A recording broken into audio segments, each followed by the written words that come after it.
Mga kaibigan, tulad po na aking sinabi, ito pong gabing ito ay napaka-espesyal para kay Brad Calix sapagkat I'll be sharing with you yung aking spiritual journey.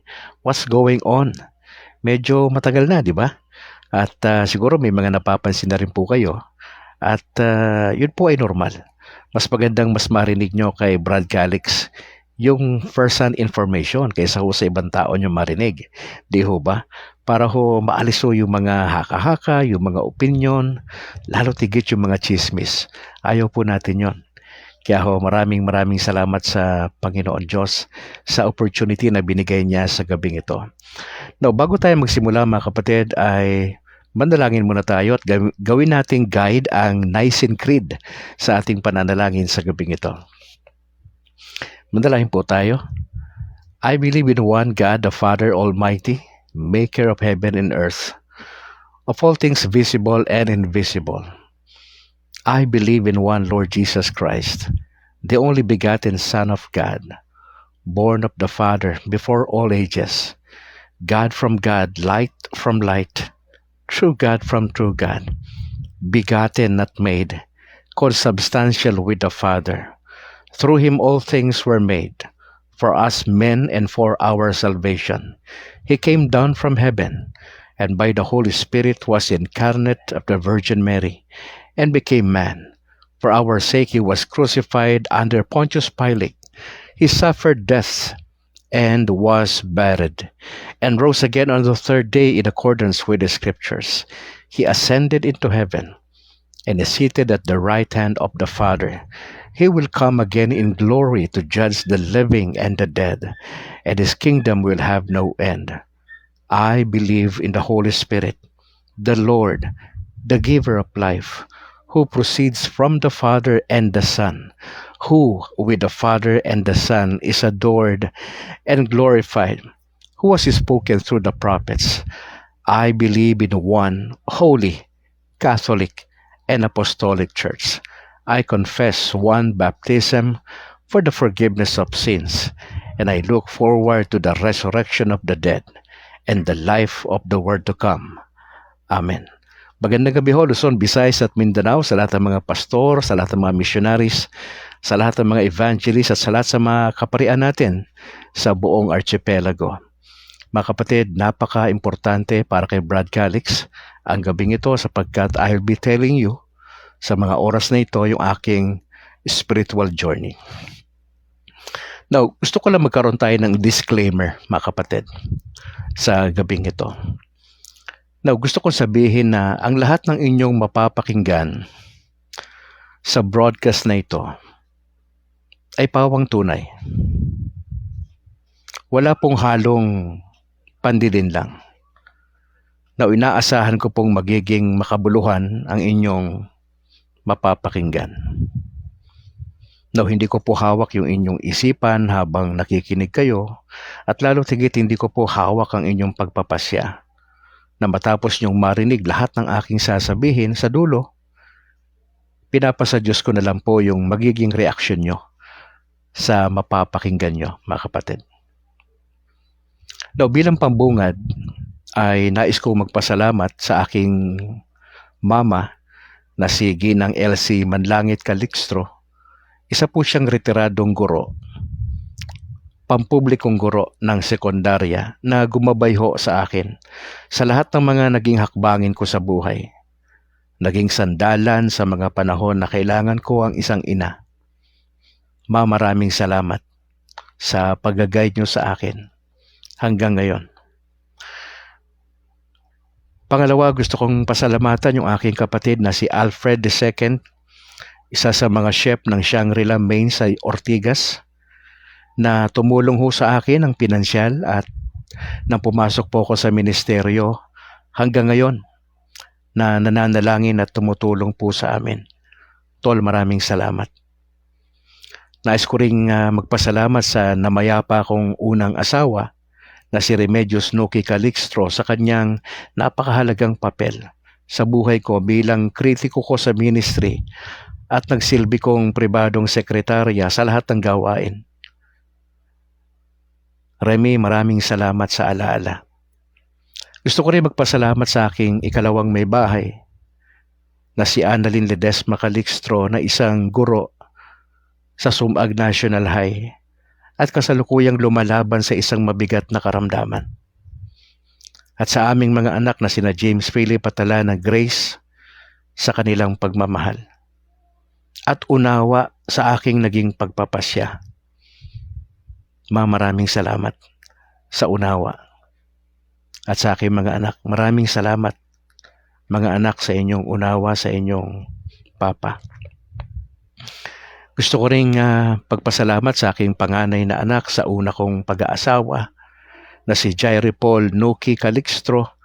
Siya po ay assistant pastor ng Burning Bush Alliance Church sa Antipolo City. Sa kanyang naging unawa sa aking desisyon.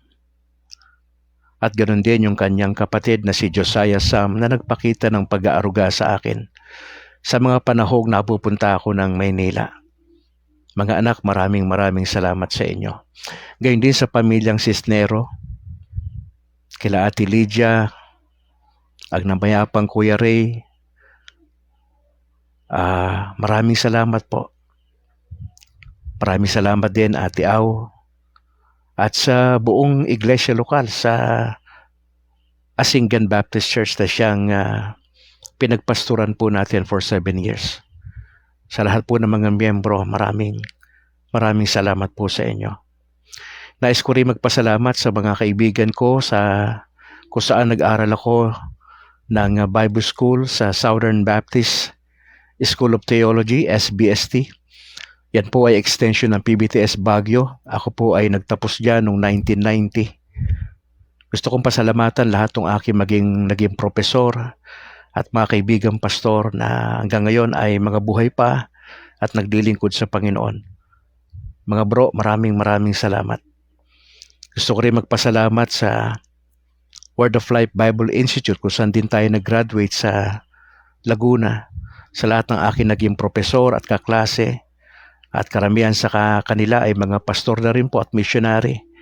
Magandang gabi po at maraming salamat sa naiaambag nyo sa akin pagdating sa salita ho ng Panginoon. Gusto ko rin pasalamatan ang mga Fundamental Baptist, ang Conservative Baptist, ang Bible Baptist Churches. Gayon din po yung mga nakasama ko sa Navigators Philippines na isang parachurch na kung saan tayo po ay na-disciple noong ating high school days way back 1986-87.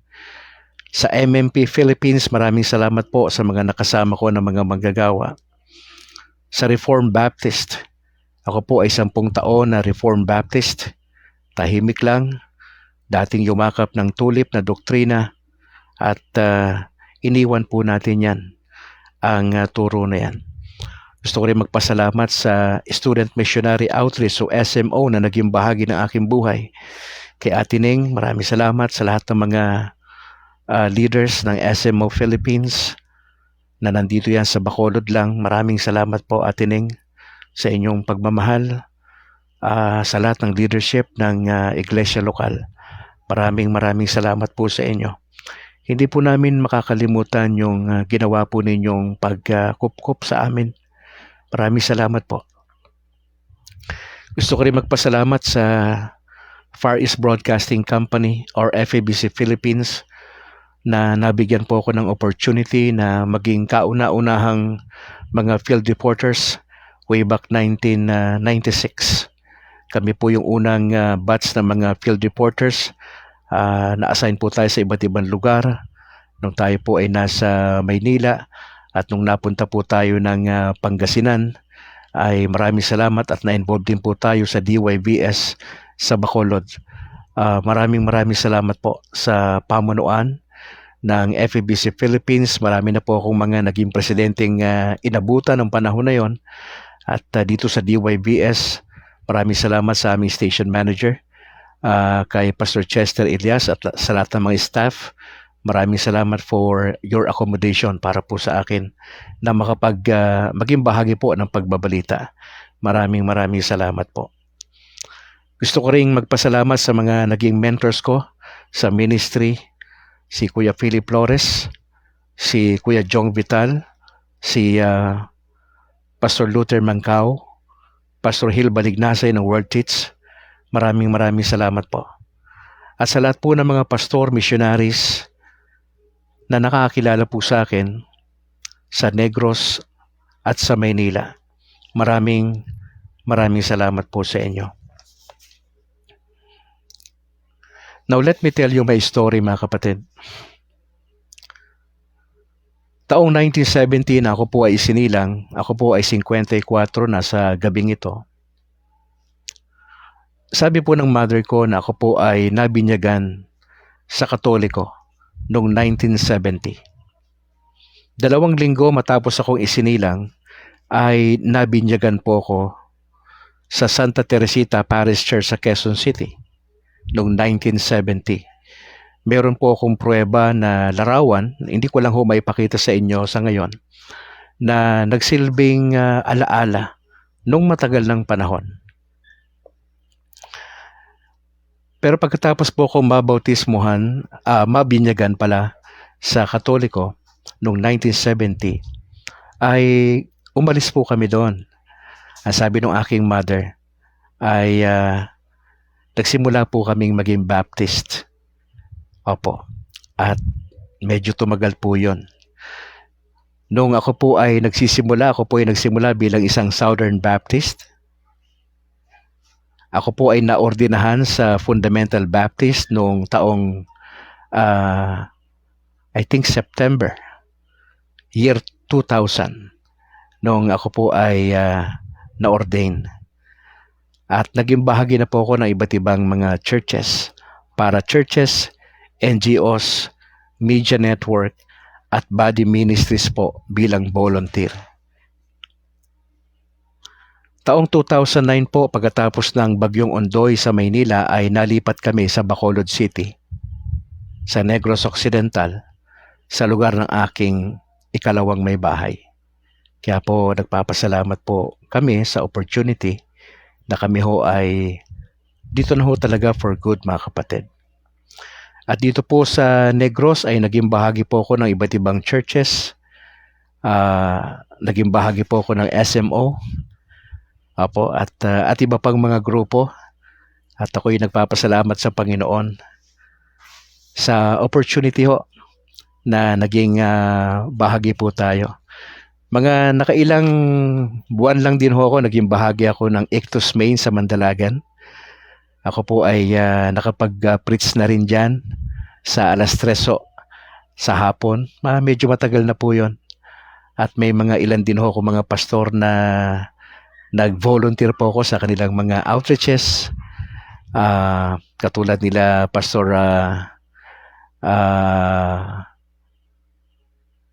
Hill Fernandez. Naging bahagi po ako ng kanilang grupo ng kaunting panahon lang din ho. At yung iba pang mga kapastoran. Opo. Now, sinishare ko po, mga kapatid, sa mga kapapasok lamang sa ating broadcast, na ito'y isang kwento ng aking spiritual journey. Ano na ba nangyayari sa akin ngayon? Marahil may mga napapansin kayo sa takbo ng ating content, ng ating pagbo-broadcast. At sabi ko po sa inyo, gusto ko maging honest. Gusto kong ikwento yung ilang detalye. At hindi ko po alam kung ano po ang resulta nito pagkatapos ko magkwento. And probably some of you ay malulungkot. And probably some of you ay okay lang. Probably ang iba sa inyo ay mananahimik. Ang iba sa inyo probably may iwang tanong sa inyong kaisipan, and that's normal. Mga kapatid, ang objective ni Brad Calix tonight is sabihin sa inyo laman ng aking puso at maging transparent po sa inyo, mga kapatid. Mas maganda po yun na alam nyo. Wala akong nilihim sa inyo.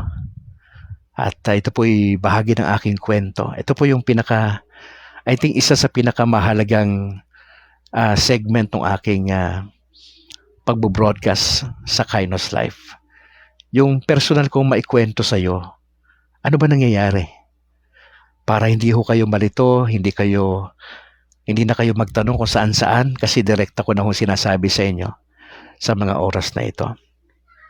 Na panahon po ng pandemya na magkaroon ako ng inner desire for truth. Na feelings ko sa panahon na yon, malaking kawalan kasi hindi normal yung buhay ko. Lagi na lang po tayo nasa bahay nung panahon ng pandemya. Naiinip ako masyado, pero ibinuhos ko na lang po yung malaking panahon sa panonood sa mga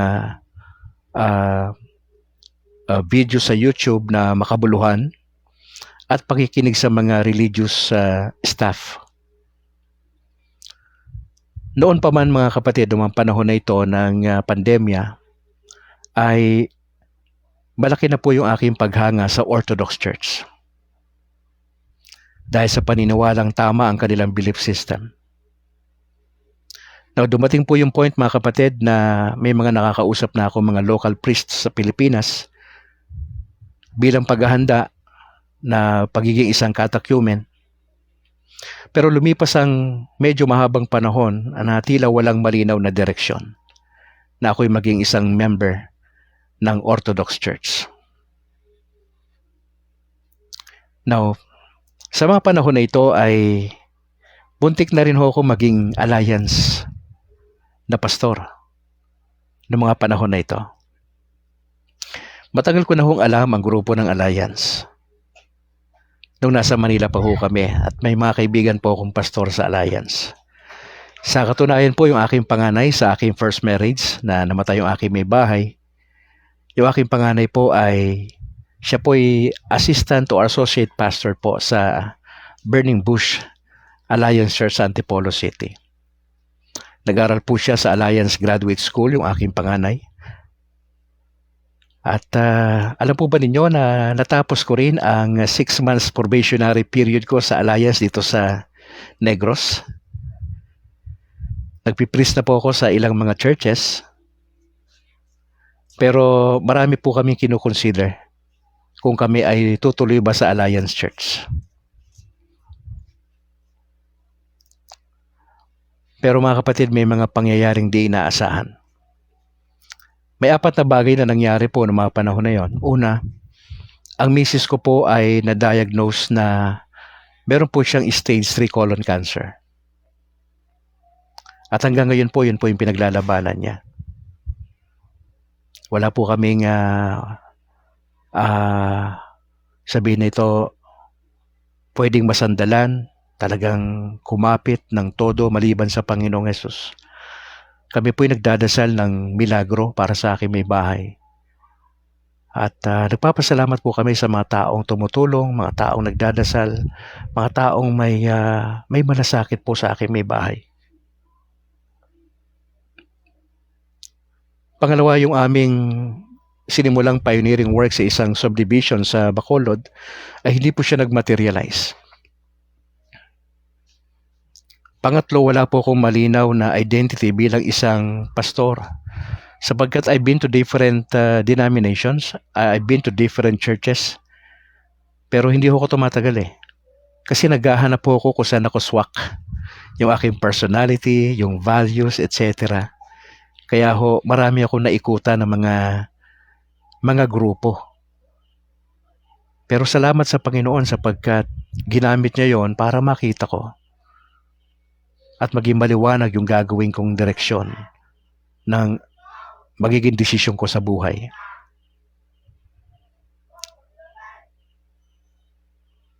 Ika-4 po, mula po sa Bago City kami po ay nalipat ng matitirhan dito sa balik po kami sa Sumag. Gawa nga po ng karamdaman ng aking may bahay. Pero po sa kabila ng mga bagay po na ito ay patuloy pa rin po kami naglilingkod sa Panginoon. Narito pong ilan sa mga naging ministry ko sa Body of Christ. Ako po ay matagal ng reporter ng Far East Broadcasting Company. Ako po ay nagsimulang maging bahagi ng FEBC Philippines nung ako'y nasa Maynila pa. Noong 1996, kami po yung first batch ng mga volunteer field reporters. Wala po akong sweldo. Ginagamit ko lang po yung aking talento sa pag-broadcast, paggawa ng balita. Now, I was trained by Far East Broadcasting Company how to do news. Opo. Kaya po maraming salamat sa lahat ng mga mahuhusay na reporters ng Far East Broadcasting Company. At naging bahagi nga rin po kung napunta kami dito sa Negros ng DYVS Bacolod. Maraming salamat po sa kanila. Ako po ay naging host ng Kainos Life Gospel Broadcast sa Facebook. At ako rin po yung founder ng Pray Tayo Global Ministry na 3 taon na po ito. Ang Kainos po ay 4 na taon na. Nagsimula po yan October 20, taong 2020. At halos magkasunod lang. Yung Pray Tayo Global Ministry online ay 3 taon na po ito. Isa rin po ako sa mga facilitators ng World Teach Philippines online. Naging bahagi rin po ako ng Bago City PNP station bilang life coach. Ako po ay naging pulpit supply sa 2 churches sa Talisay at Bacolod. At nakapagsimula rin po ako ng gawain sa araw, isang maliit na home Bible study. At ako po ay naging direktor ng isang mobile Bible school sa Negros na ang tawag po namin ay Equipped to Minister Bible Institute. At yan lang po yung ilan sa mga naging ministry ko dito sa Negros. At syempre, kung i-count natin lahat yung ministry nung pinagsimula ko ng 19 anyos bilang pastor, ako po ay 54 na ngayon. At least siguro mga nasa 37 years na ako'y naging missionary pastor po. Maraming salamat po sa Panginoong Yesus. Now siguro, ito na yung ito na yung pinakagusto kong sabihin sa inyo mga kapatid. Noong una, di ba, sabi ko sa inyo, akala ko magiging member ako ng Orthodox Church noong panahon na yon, panahon ng pandemya. Pero nagantay ako ng 1 taon kalahati, pero wala nangyari. Nanalangin kami sa Alliance kung kami ay mapupunta sa Alliance, pero marami kami kinonsider. Akala nga nung anak ko na panganay ay matutuloy ako sa Alliance, pero hindi po nangyari. Marami pong mga bagay-bagay na kinukonsider po kami. So ano po yung gusto ko sabihin sa inyo mga kapatid? Na gusto ko sabihin sa inyo, what led me to embrace instead of Orthodox Church ay niyakap ko ang Catholic Church. Now, let me say this upfront. Dahil sa Catholic faith, mga kapatid, meron silang malinaw, meron silang kompleto, at meron silang matatag, bagamat kontrobersyal ang simbahan sa napakatagal ng panahon. At sila po yung paboritong atakahin ng mga kulto sa Pilipinas, ang simbahang Katolika. Now, ano po yung what led me to this group na mag-decide ako na dito na lang ako? Ano yung nagustuhan ko na turo sa kanila? Number 1 po, sino ba yung nagtatag ng simbahang Katoliko? Ang Panginoong Yesus. Pangalawa, nagustuhan ko yung 7 sacraments. Pinag-aralan ko po ito noong mga panahon ng pandemya.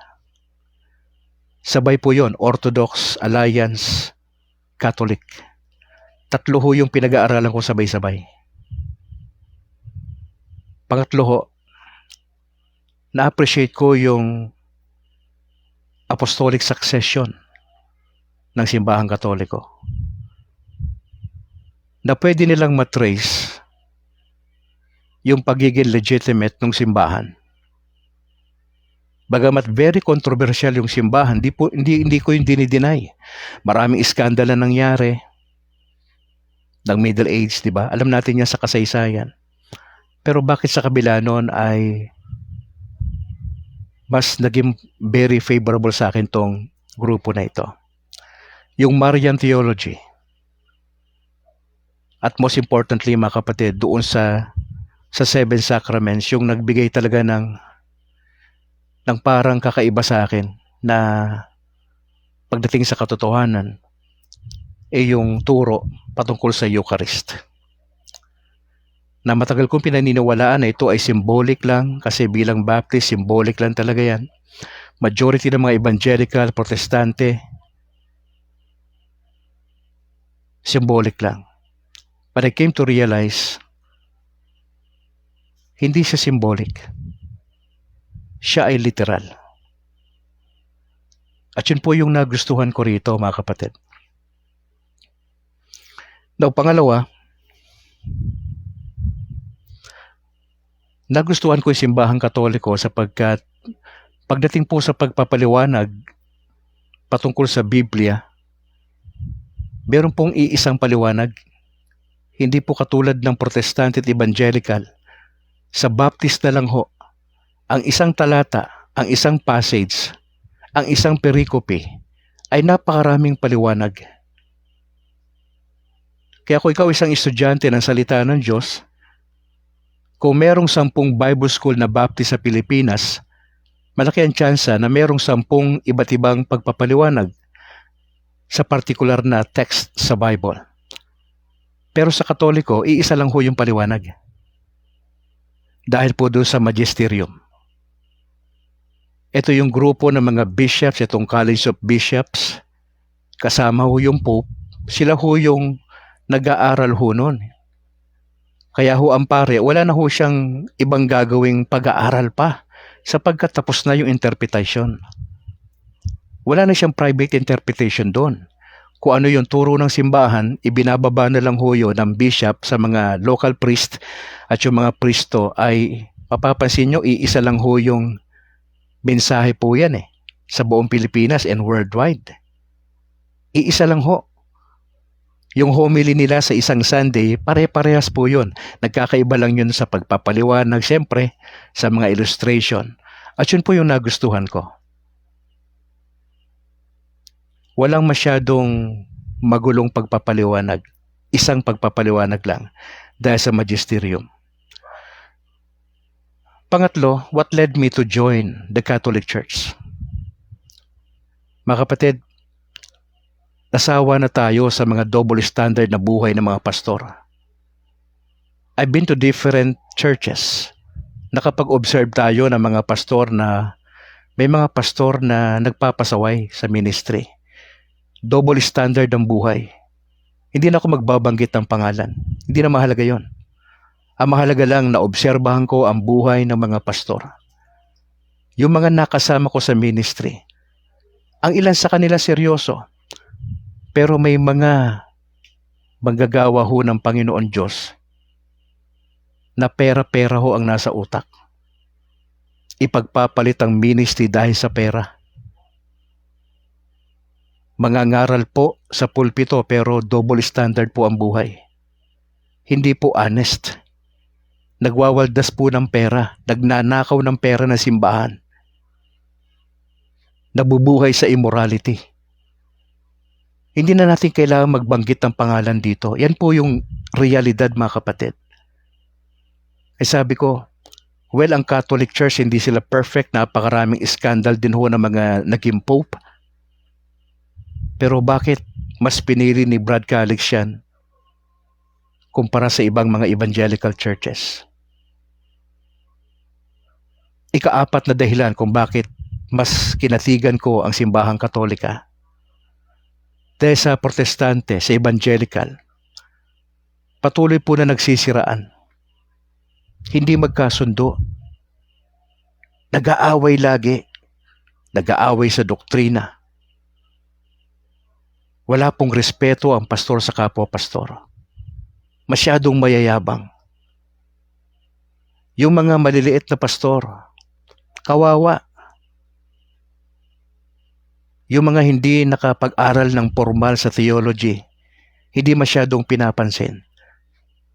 Pinag-uusapan yung mga pastor na mga nalaglag sa immoralidad. Mga pastor na tsismoso. Imbis na manalangin, tulungan yung kapatid na nagkamali, alalayan, numero uno mga tsismoso itong mga pastor na to. Hindi ko kailangan magbanggit ng pangalan. Kilala nila ang mga sarili nila.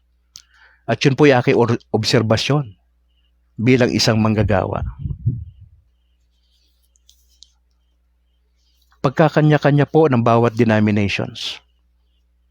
Alam po ba ninyo na ayon po sa datos, nasa 45,000 plus and counting ang dami ng religion, sekta at denominations worldwide. 45,000.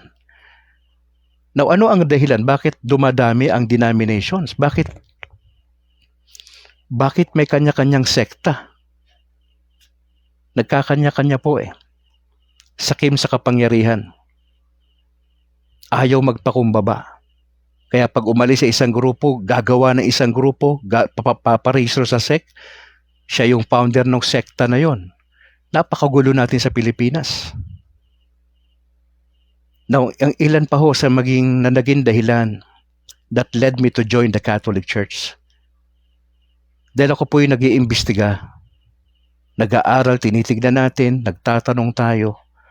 May nakita po akong mga videos sa YouTube na mga pastor na na-convert mula sa pagiging isang sikat na theologian, pastor sa US.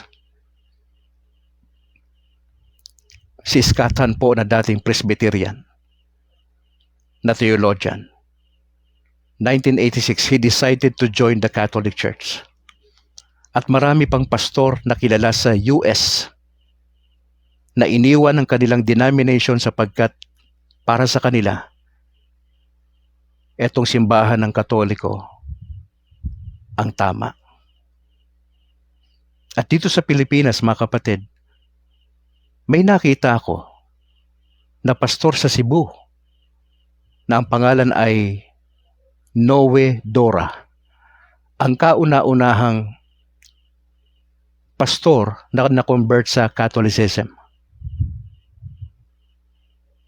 At nung sinusundan ko yung kanyang videos, to date, nasa 300 plus na ho yung mga pastor na nakasama niya sa simbahang Katoliko. Ibig sabihin, binitawan nila yung mga sekta nila at nag-join kay Brother Noe Dora ngayon. Ano pa yung napansin natin? Walang humpay na paghatol ng bawat pastor at denominasyon sa bawat isa. Kanya-kanyang siraan. Pamumulitika. Pagod na ho ko sa ganyang klase. Matagal na tayo sa ministry. Marami na tayong naobserbahan, mga kapatid. Na gusto kong sabihin, mga kapatid, ang desisyon ko na maging bahagi ng Catholic Church ay pawang personal journey. Hindi po ako bunga ng debate. Hindi rin po ako nabayaran ng malaking halaga o napangakuan ng Diocese sa Bacolod ng posisyon para lumipat. Hindi ho. Ito po ay bunga ng pananalangin, pag-iimbestiga, at pag-aantay. Etong buwan ng June, itong taon, nagpasya akong itigil na ho yung aking ginagawa. Tumigil na po ako sa pagbabalita sa DYBS.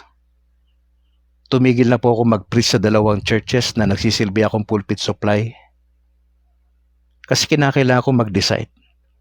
At hindi po pwedeng dalawa ang mukha ko. Alam ko maraming maapektuhan, marami akong mga kaibigang pastor na magtatanong o nagtatanong na in the process, magtataka. Kaya ho, nagpapasalamat lang ako sa Lord sa ganitong opportunity ho, na maging open po sa inyo, mga kapatid. Ano nangyari? Pagkatapos kong tumigil ng June, July po ay nagdesisyon na po akong kausapin. Nagpasyal ho ako sa isang Catholic uh, bookstore sa downtown at nakausap ko po ang isang madre na si Sister Mercy. Sabi ko sa kanya, I'd like to talk to a priest. Sabi niya,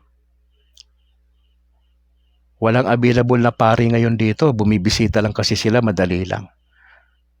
Tapos I remember habang nandun ako sa bookstore, may tinawagan po siya. At tinawagan niya po ang isang pari po sa diocese ng Bacolod na si Father Dominic Diramas. Sa madaling salita, nagpunta ako doon at nagkausap kami tungkol sa magiging desisyon ko. Nagkwentuhan kami, eventually nakausap ko rin yung bishop na si Bishop Patricio Buson tungkol sa akin.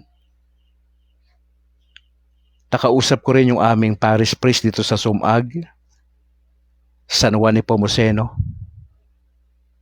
At matapos kaming mag-usap ay niregaluhan niya ako ng rosaryo at mga aklat.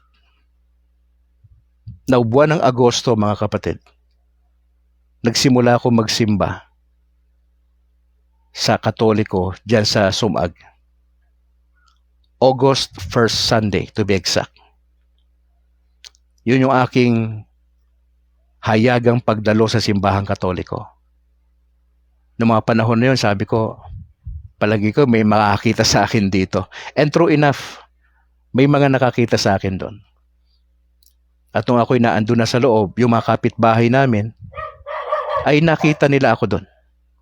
Yung iba sa kanila. And probably, hindi naman nila ako kinakausap, pero probably nagtatanong-tanong na sila, ba't ako nandun? Bilang pastor. Now, dahil po sa, eto na talaga yung direksyon ko, mga kapatid. Nagdadasal po talaga ako sa Diyos Ama sa desisyon ko na ito. Tama ba to? Aatras pa ba ako? Pero hindi ho. Hindi po. Walang pag-atras na mangyayari. Dire-diretso na po. At sabi ko nga po sa inyo, 1970, ako po ay nabinyagan, 1970, sa Catholic Church sa Quezon City. According sa aking mother, may picture na pinakita sa akin. So, ang nangyari po, kaming dalawa ni Mrs. Kasi yung Mrs. ko, dati talagang Katoliko yan eh. At napunta lang sa isang denomination din. October 12, to be exact. Nagpunta kami ni Mrs. sa isang Catholic church at ginawa po namin yung aming confession sa isang pare. First time in my life na humarap ako sa pare at nag-confess ako ng aking mga kasalanan. Nangyari po yan ng October 12. Ilang linggo ang lumipas, October 26, nang opisyal po ako na ma-confirm ni Bishop Patricio Buson dyan sa Sumag. In other words, mga kapatid, October 26, ako po ay opisyal na naging miyembro ng San Juan Nepomuceno Parish Church sa Sumag.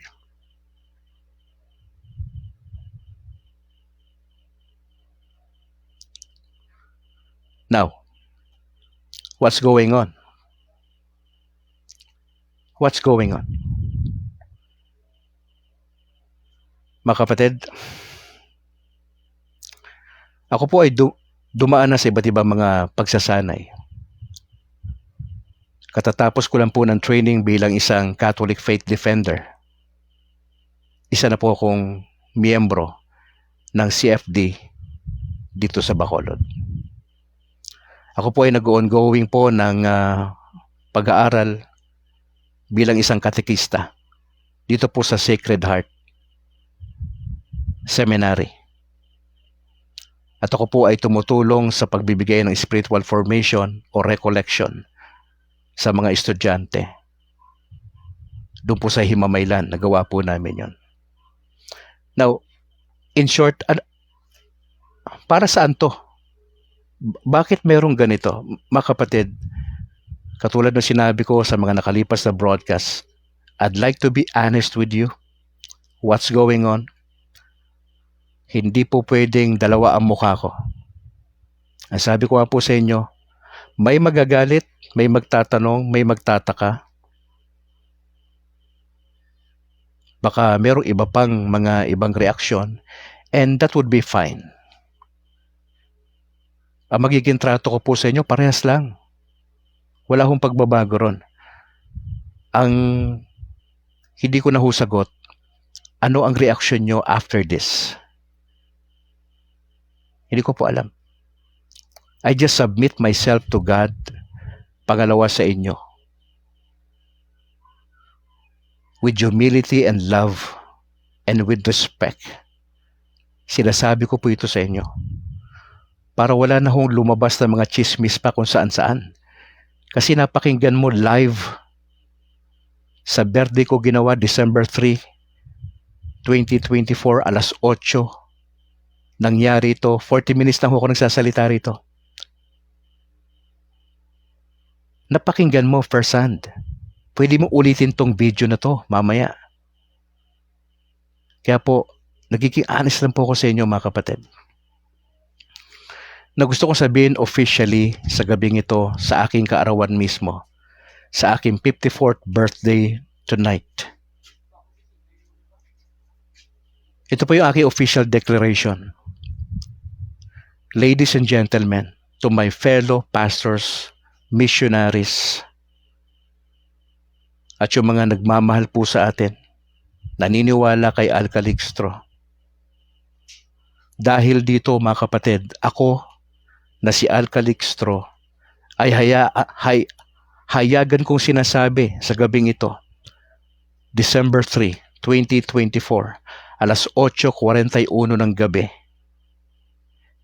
na opisyal kong niyayakap ang pananampalatayang Iglesia Katolika Apostolika Romana at formal kong iniiwan ang aking pagiging isang independent missionary pastor ng grupong Baptist for 37 years.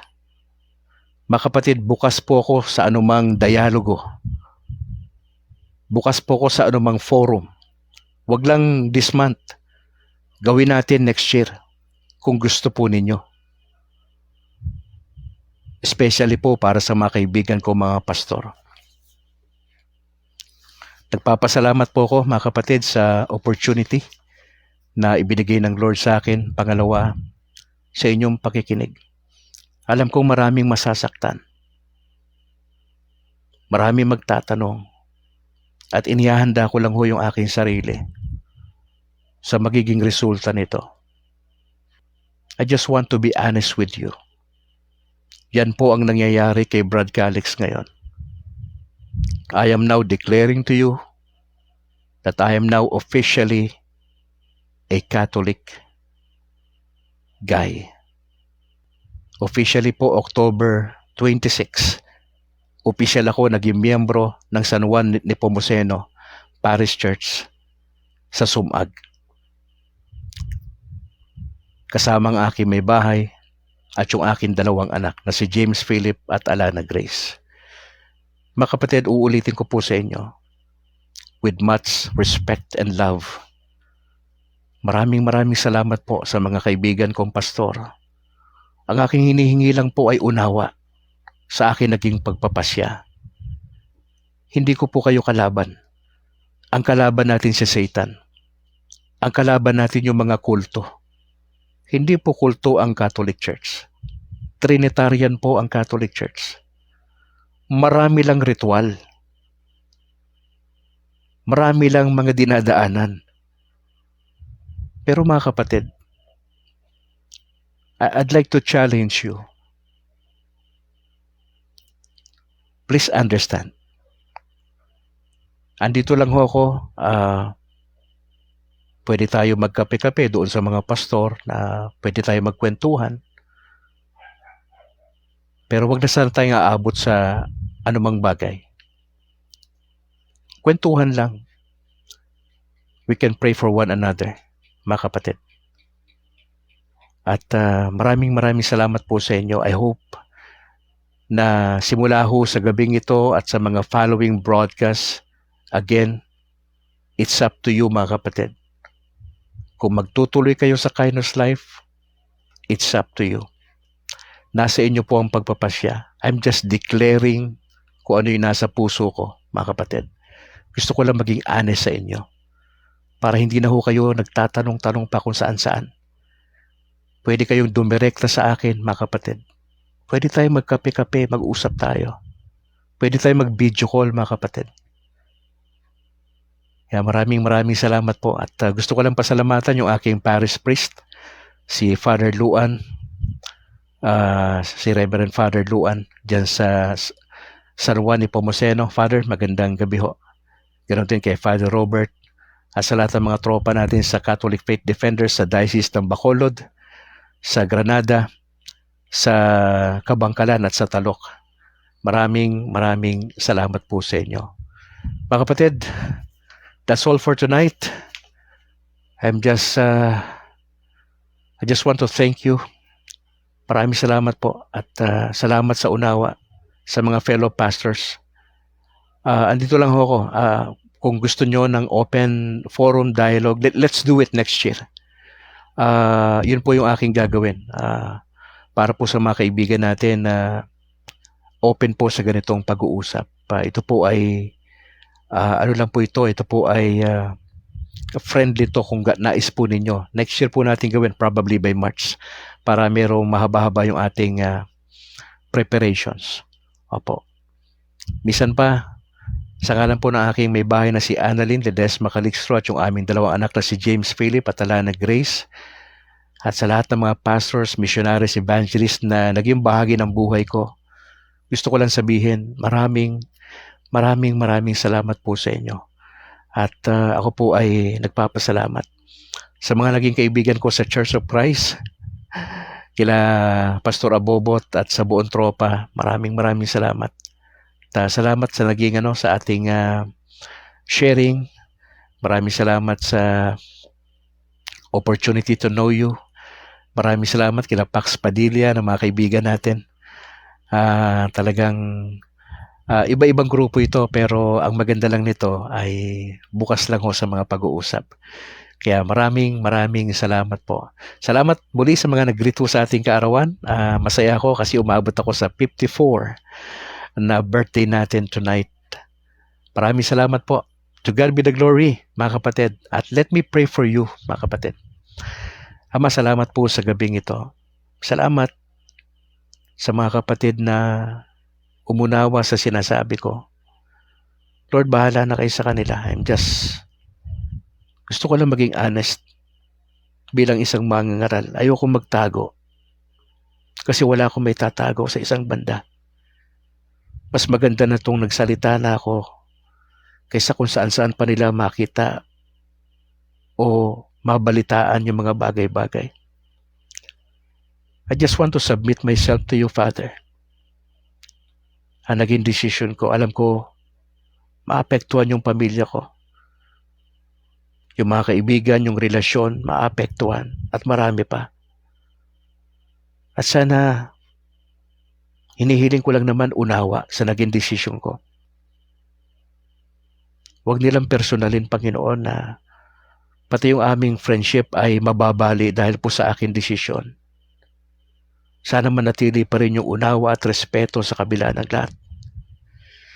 Lord, itutuloy ko itong ministry ng Kindness Life na 4 na taon na. Salamat. Ang Pray Tayo Global Ministry na online na 3 taon na. Maraming salamat. At sa aking bukas na komunikasyon sa iba't ibang denominasyon, Panginoon Diyos, ay nais kong ituloy ang bukas na dialogo sa mga kaibigan kong pastor, mga missionary at evangelist sa buong Negros at sa Maynila. Maraming salamat sa lakas ng loob, Panginoon, na binigay niyo sa akin para ikwento kung ano ba nangyayari sa akin, sa aking buong pamilya. At maraming salamat po sa nangyari sa gabing ito. I just want to thank you and praise you. Maraming salamat po. At sana yung mga kaibigan kong pastor ay mananatiling kaibigan ko pa rin sila sa kabila ng lahat. Maraming salamat po. Binabalik ko ang mataas na papuri, Ama, sa inyo. Sa pangalan ni Jesus. Amen. Mga kapatid, maraming salamat for joining sa ating special edition of broadcast tonight, December 3, 2024. Hindi ko na maisa-isa yung pangalan nyo na nakasama ko sa gabing ito.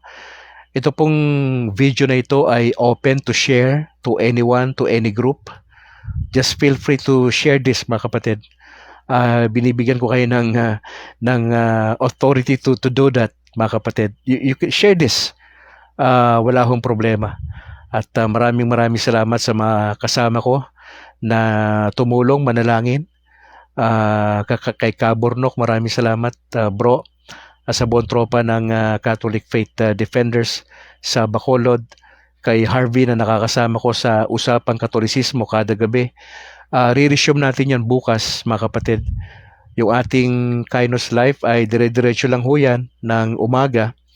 At sa gabi po ay Usapang Katolisismo. Pinag-uusapan natin, thou shall not commit adultery na ho tayo bukas alas 7 ng gabi. At tuloy-tuloy pa ho tayo except Saturday lang ho, no? Pahinga si Brad Calix ng Saturday. Pag Sunday, meron pa ho tayong ginagawang pag-aaral. Ipanalangin niyo po yung aking bagong pahina ng aking paglilingkod kasama ang buong tropa ho ng simbahang Katoliko dito po sa Sumag. Again, mga kapatid, maraming salamat po. At salamat for joining for tonight. Ingat po kayo and bye for now.